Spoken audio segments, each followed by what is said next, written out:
Alright, here we are. My name is Patrick Byers, home inspector. My license number is 6600, licensed through the Texas Real Estate Commission. I'm standing outside of 12605 Shady Cedar in Fort Worth, and we're going to do a walkthrough. Okay, walking up to the house now. Over on the right side of the house, we've got a water softener system, which isn't really inspected by me. I kind of give it a visual. I look down in there, making sure everything looks okay, but we're not supposed to inspect these. But if we look down in here, you can kind of see it's kind of dirty down in there from where all the salt is. I would probably have this thing cleaned out really good if I was going to use it. But everything in here looks okay. It's in this sheet metal box here, and it all looks okay. There's your fence, and it looks okay. And we can walk over here to this faucet. Turn the faucet on. See the water coming out okay. One of the things I would probably do is right here, these shrubberies need to be cut back. And right here on this post holding up this part of the ceiling roof, you've got some rotted wood, and I would probably go ahead and have that repaired. Looking over here again, I would have this plant all cut back. You don't want any plants within 6 inches of your house. That's a conducive condition for termites. We're going to go into the house now. Ring the doorbell. You can see the doorbell works. This is the living room.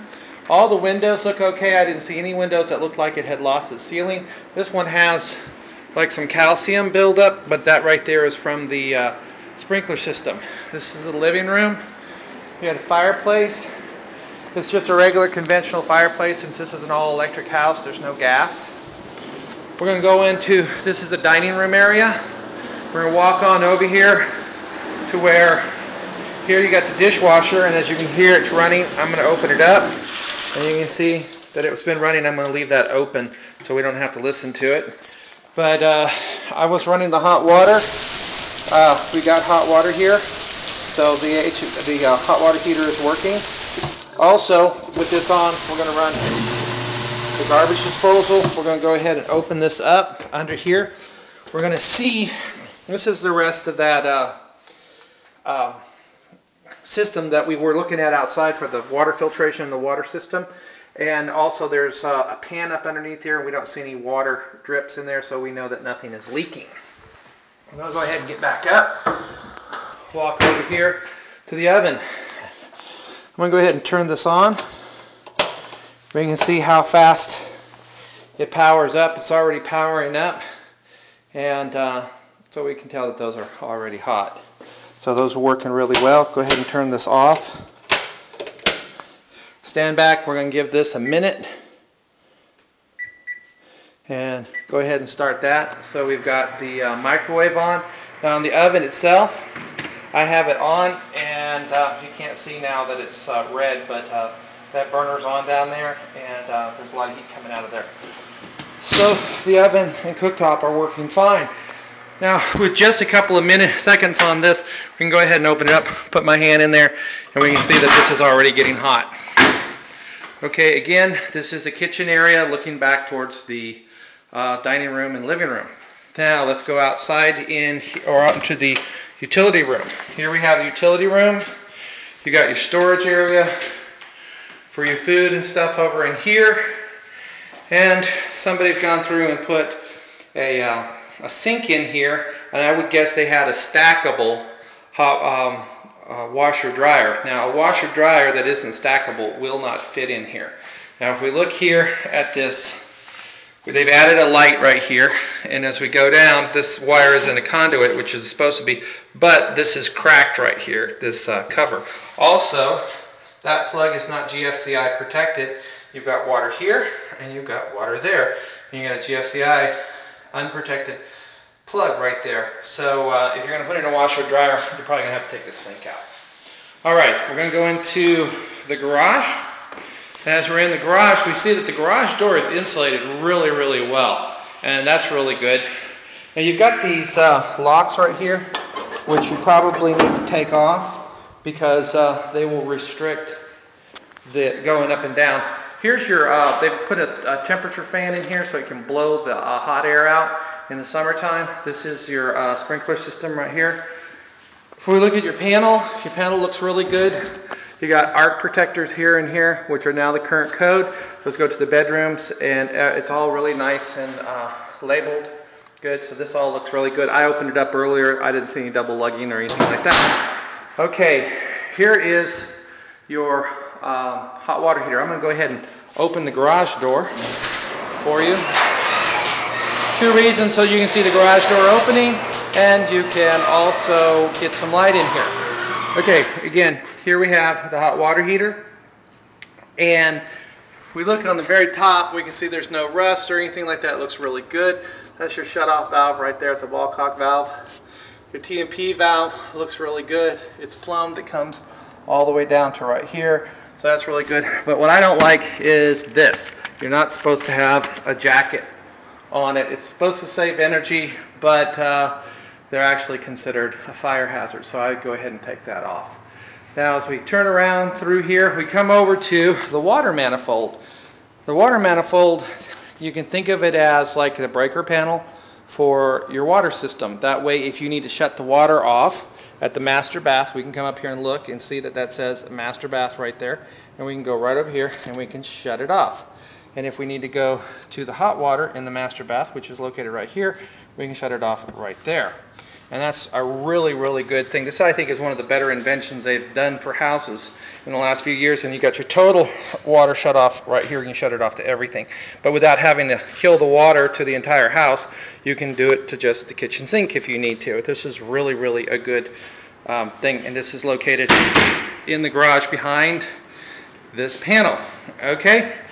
So one more look around the garage. This is your, well, there's a train coming by.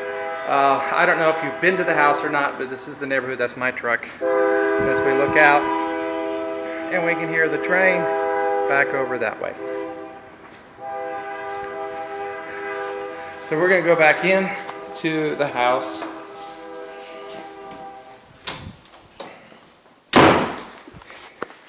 And oh, there was one other thing I wanted to show you at this pantry door. They probably kept a small dog or something in the garage. If you look right here, you can see there's some scuffed up marks from where the dog was scratching the door trying to get in. That's actually on both sides of the door. And they put that panel, that kick plate across the bottom, and if I had to guess, I would say the door's probably tore up in that area.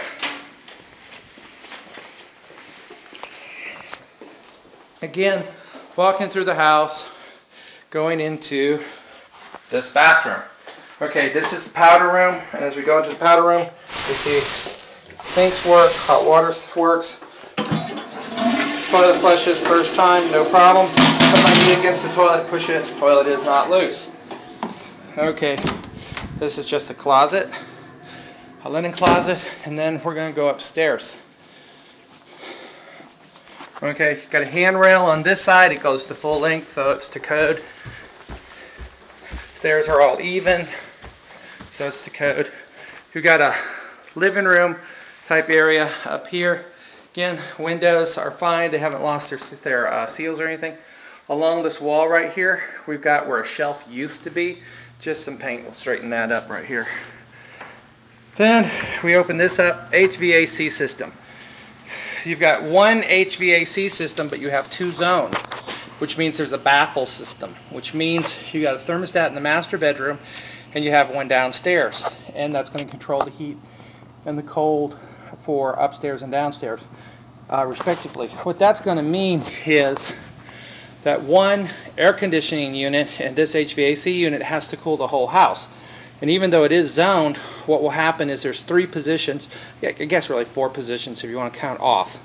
But when it's on, it's either cooling downstairs, it's cooling upstairs, or it's cooling both. If it's cooling both, then you're probably going to have weak air in both areas. So the thing is I don't want you to be concerned by that. It's just the type of system. On a house that's 2 stories like this, they probably should have put in a small system for the 2nd floor and a larger system for the 1st floor. But because of cost savings, they went ahead and just put in one system and put in a baffle system. What that means is there's a Y system with the ductwork in the attic, and there's literally a baffle that will open and close, a door that opens and closes and directs the air either downstairs, upstairs, or it's in a position where it goes to both. If you look down here at the bottom, that is where your filter is. So all you got to do is open this door right here and you can change your filter. You don't need to go up in the attic or anything like that. When you go up into the attic, I'm going to go into the master bedroom. This is the master bedroom right here, and you can see you have a ceiling fan. This is that thermostat that I was talking about. And if you do want to go up in the attic, you go into this closet and there's a scuttle hole. So there isn't a pull down stairs to go up in the attic, it's just a scuttle hole. I went up there earlier and the insulation is fine. It's about an R38 and I didn't see real issues up there. There's nothing in the attic like HVAC is on the 2nd floor. Hot water heaters out in the garage, so there's nothing really up there other than maybe wanting to store stuff. We come here, we turn this on, you see that it works. Then here, I ran this earlier, you can see there's still water in it from me running it. Toilet over here. Again, it's not loose on the floor. And we look at the shower, and we reach in, and we got good flow on the shower. And since it's a plastic fiberglass modular body, we don't really have to worry about caulking or anything like that. Alright, again, going out into the open area and into the 2nd floor bathroom. And again, we're going to pull this up. We're going to see that the stopper works, both water works. Toilet, I'm going to push against it, it doesn't move. Over here, again, you've got this fiberglass modular surround sound, so you don't have to worry about caulking. We go ahead, turn it on, you see we got a good shower, everything, so this all looks really good. We'll go ahead and turn that off, and turn off that.